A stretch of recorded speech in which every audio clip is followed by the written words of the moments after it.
Hello NFL fans and welcome back to another Wall of NFL video. In this video today I'm going to be talking about all of the crazy action from week 18 and, to be honest, the most mental finish to an NFL season we have ever seen.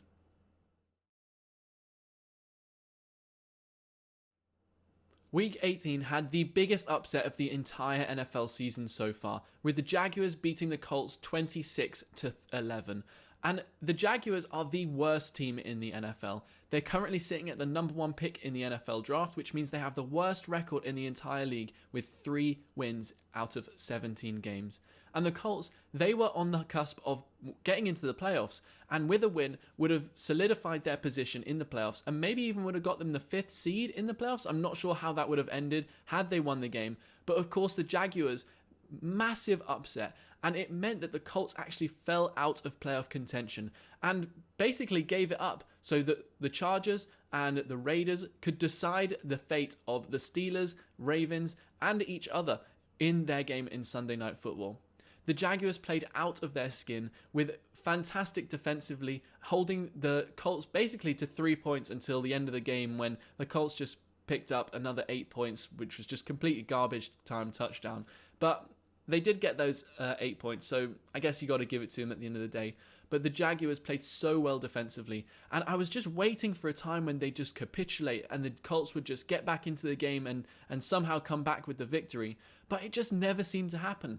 Trevor Lawrence definitely had the best game of his career. He had over 200 yards and 2 touchdowns, but had no turnovers, and it was just a flawless game from the Jaguars. Josh Allen got his 2nd sack of the year and had another big game. He only seems to have big games against the toughest teams, like the Bills earlier on in the season and the Colts in this one.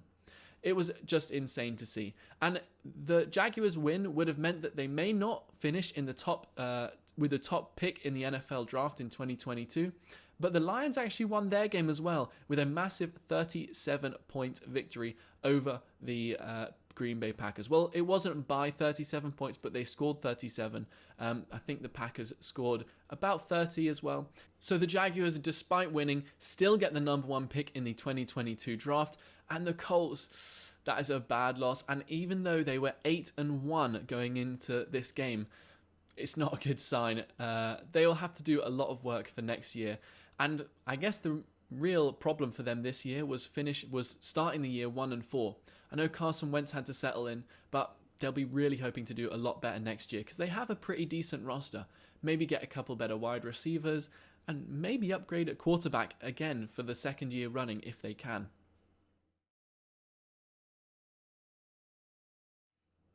The Jaguars getting a massive win over the Colts meant that the Steelers and Ravens were really playing for something in their game in the big AFC North battle to see who would get maybe into the playoff spots by any chance possible.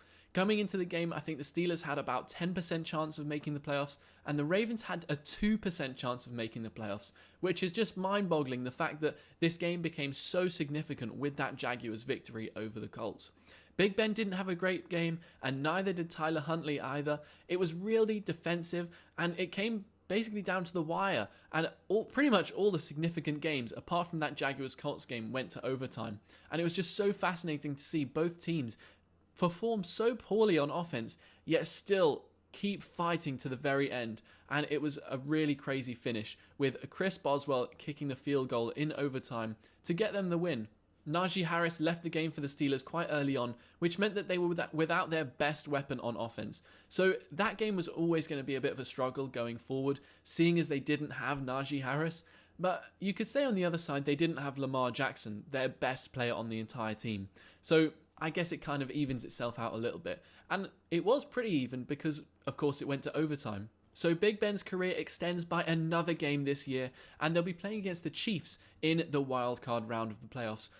The Chiefs against the Steelers did not go well for the Steelers last time. The Chiefs won 36-10. So Big Ben and the Steelers and all their fans will definitely be hoping for a bit better. But honestly, I can't see it go any other way. I still think the Chiefs are the best team in the AFC, even though it was a little bit of a close game against the Broncos.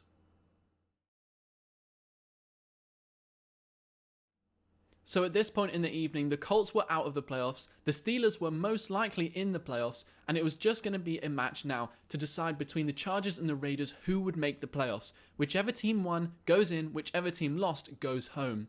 However, if they would have taken a knee for a whole hour and tied the game, it would have meant both teams would go to the playoffs. So it's kind of a no-brainer, and the drama is what we all wanted to see. I'm pretty sure every fan, aside from the Pittsburgh Steelers, wanted those two to take knees because it would just be so crazy, and what an amazing end to the season. But we still got that amazing finish. I saw one Steelers fan in the Las Vegas stadium who was biting his nails the entire time. Well, aside from when the Raiders were 15 points up. But it never seemed as though the Chargers were out of it for whatever reason. Justin Herbert was on the top of his game, and I know it didn't feel like a lot of his other teammates were matching him at that level, but because the Raiders, they kind of were just a step ahead of the Chargers the entire game, and I was always worried for the Chargers side because I didn't think that the Raiders were ever going to give it up. The Raiders, they played so well offensively. They ran the ball amazingly well. Josh Jacobs had a monster 132 yards and a touchdown. And Derek Carr was so accurate. You could really see the difference between Derek Carr, who's been in the league now for a good few seasons, and Justin Herbert, who's only been in the league for 2 seasons. Justin Herbert was kind of trying to fit the passes into tight gaps and tight windows, whereas Derek Carr was calm under pressure. You could even hear the way he was talking to his offensive line. He was like, yep, everyone okay? Everyone good? Let's go. And they take the snap. And that was even in overtime when the pressure was monumentally high. So I think the calm under pressure was definitely where Derek Carr was able to just show his experience over Justin Herbert. Although Justin Herbert did have an amazing game himself. He had 64 attempts at passing, and he had, I think it was 34 completions, which isn't that bad of a completion percentage, about 50%. Well, it's not great. But when you consider that he completed 34 passes still for 383 yards and 3 touchdowns, he still had an amazing game. And I think if the other Chargers, especially the defense, would have matched him at the level he was playing at, it would have gone a lot better for the Chargers. I think the Chargers defense kept getting gashed over and over again by the Raiders, and it never seemed to feel like the Chargers ever had a chance of stopping them. So to be honest, in the fourth quarter, I mean, despite the fact that it was 5 a.m. for me, I thought the Chargers should have gone for 2 points again to try and seal the game there and then, because it seemed as though that the Raiders had so much more energy and were so much more ready to go and win the game in overtime in comparison to the Chargers. That being said, though, the Chargers were able to take it to overtime with some amazing plays by Justin Herbert. I know I've said it, I'll say it again. There were some crazy 4th down plays made by Justin Herbert. There was 4th and 10 on multiple occasions. I think there were 6 or 7 4th down conversions for the Chargers. And the one big play was 4th and 28 with the game on the line. And Justin Herbert, I think they had to get to either the 1-yard line or in the end zone. Anything else, the Raiders would get the ball and win the game. And Justin Herbert fired it into a tiny gap, and the Chargers were able to score a touchdown and then get a 2-point conversion with 4 minutes left on the clock, leaving the game open for them so that they could go on and at least challenge for that victory, which they did in the end. Justin Herbert was completely magical, and the Chargers on 4th down, boy, they have big balls to go for it on so often. And yeah, I think that they did an amazing job just to complete them. The Raiders, on their first drive of overtime, got a field goal. The Chargers were able to respond yet again. I think they had to complete another couple of 4th down conversions for that. But they got to 32 apiece. There was only a couple minutes left. And the Raiders, they were just running the ball, taking their time. And it looked to me like they were going to try and tie the game. And I think it looked like that to everyone else as well. But all of a sudden, Josh Jacobs keeps going at the Chargers defense. And then Brandon Staley calls a timeout with about 40 seconds on the clock. And it looked like the Raiders were trying to run down the clock and get the tie. And it seemed that when Brandon Staley called the timeout, it changed the Raiders' decisions, and they went for it and tried to get a field goal to win the game. I don't know if it was out of spite for them calling a timeout and trying to give themselves more time if the Raiders did score, but it looked like that was a bad decision by Brandon Staley. And maybe if he didn't call that timeout, the Chargers would be in the playoffs today. I think with all said and done, Derek Carr, he was the difference maker and has been this whole season for the Raiders. The Raiders have really struggled this year. They've had to overcome some crazy off-the-field issues with John Gruden's emails, with Henry Ruggs and the car crash where he unfortunately killed a lady, and all the things that the Raiders have had to overcome. I like what Derek Carr said after the game, that team was forged in the furnace or in the fire. And I think that they've won over a lot of people. A lot of people are going to be cheering them on in the playoffs because of what they've had to overcome this year. I think that the Chargers and the Raiders played out possibly the best game of the year. And the fact that it came all the way down to the wire between the two sides and it all accumulated in this crazy will they tie, won't they? It was an absolutely crazy finish to the game, and I could barely sleep afterwards, despite the fact that it was about 5:30 in the morning.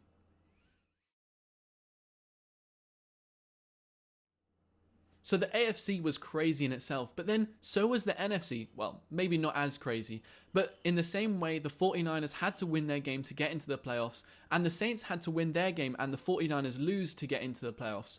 The 49ers cut it so fine. They were down 17-0 in the second quarter, but managed to fight back, and the game went to overtime at 24 apiece. It had a crazy finish, and with Deebo Samuel absolutely gashing the Rams defense, the Rams, it's like they didn't turn up in the second half, and I think that the 49ers, it hurts to say this as a Saints fan, but they probably deserve to win that game and make it in. The Saints handled their business against the Falcons, winning 30-20, but the 49ers, man, they're really playing with Saints fans' hearts, going down 17-0 and they're making the comeback. It really hurt as a Saints fan, I've got to say. So the 49ers made a very unlikely victory against the Rams, considering that Jimmy Garoppolo had been injured last weekend and he had a terrible injury to his hand, and he was still able to play and help the 49ers to a victory. I thought it was amazing, that 2-minute drive at the end of the game to tie the game up at 24 apiece and take it to overtime. I think the 49ers made a great decision starting Jimmy Garoppolo. I know he had a hand injury, so it could have gone either way. But Jimmy Garoppolo, he's still a veteran starting quarterback who knows how to play in clutch moments, like at the end of the game in that 2-minute drive. Trey Lance isn't quite there yet, and if they had have played Trey Lance, there's no way they would have won that game.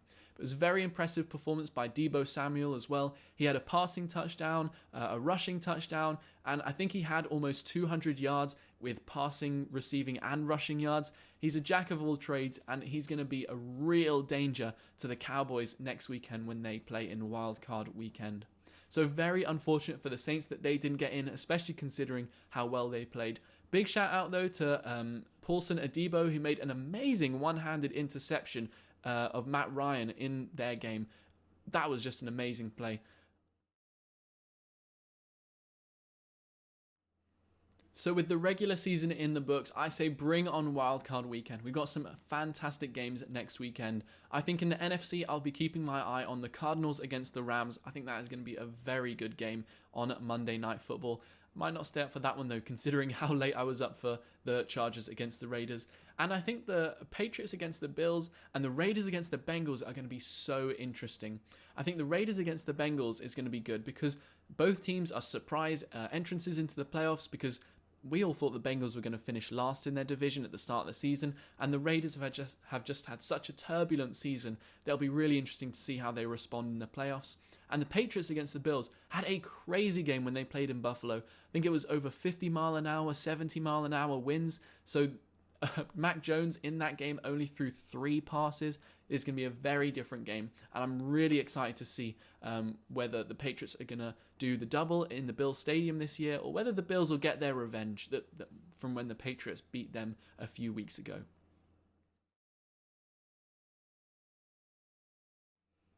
So with Week 18 finished and the end of the regular season, there's been a lot of changes between coaches and GMs already in just one day. So the 3 head coaches got fired today, and there are 6 openings at head coach so far. There may be 1 or 2 that happen between now and when this video goes up, or even just in the next few weeks. There could be a lot of changes. So at the start of the season, John Gruden left the Raiders, so the Raiders will be looking for someone when they finish their season. Of course, they're in the playoffs at the moment. There's also Vic Fangio got fired on Saturday, or Sunday morning he got fired. They played their game on the Saturday. So the Denver Broncos are looking for a head coach. Of course, earlier, a few weeks ago, Urban Meyer got fired at the Jaguars, so they'll be looking for a new head coach. I'm sure that'll probably be quite an attractive position with Trevor Lawrence at quarterback. Well, I suppose they have got a huge amount of holes that need filling on the roster as well. Today, Matt Nagy of the Chicago Bears, Mike Zimmer of the Minnesota Vikings, and Brian Flores, which I thought was a bit surprising at the Dolphins, got fired today. So there are 6 openings at the moment, and there are a couple of GM positions open as well. Ryan Pace, the general manager for the Bears, got fired, so they've completely cleaned house, as have the Minnesota Vikings, as Rick Spielman, who's been there for quite a long time as general manager, has also gone. So both the Bears and the Vikings will be completely changing their organization in the hopes of getting a bit better, because the Vikings, they lost a lot of close games that they probably should have won, and the Chicago Bears were just very stinky and hard to watch this year. The New York Giants, I'm surprised they didn't get rid of Joe Judge already, but I think that might happen in the next few days. I think their meetings today were mostly about GM Dave Gettleman retiring. So they'll be looking for a new general manager as well as the Bears and the Vikings. So it'll be very interesting to see what happens, who gets a head coaching job, who gets a GM job. There are lots of people that are looking to become a head coach at the moment, lots of candidates, but none that really stand out aside from maybe Jim Harbaugh, but he's in college at the moment coaching at Michigan. And who knows, maybe he won't come to the NFL. There's a lot of speculation, really. So a lot of changes, a lot to look forward to. And of course, if those are your teams, I'm sorry that they sucked a little bit this year or had to make these changes. But I mean, you'll probably get a bit better for it in the long run. So that was the NFL's first ever Week 18 finish, and it was quite a good one as well, capping off an amazing 2021 regular season. I know there's so much to look forward to as well with the playoffs coming up and all sorts of changes coming to your favourite NFL team. So keep an eye on wallofnfl.com and all of our social media pages on TikTok, Instagram, Facebook and Twitter for any news and changes, and it's going to be really exciting. Be sure to check those out because you'll be getting all of the breaking news as it happens there. Thank you so much for watching and sticking with me through the 2021 regular season, and bring on the playoffs.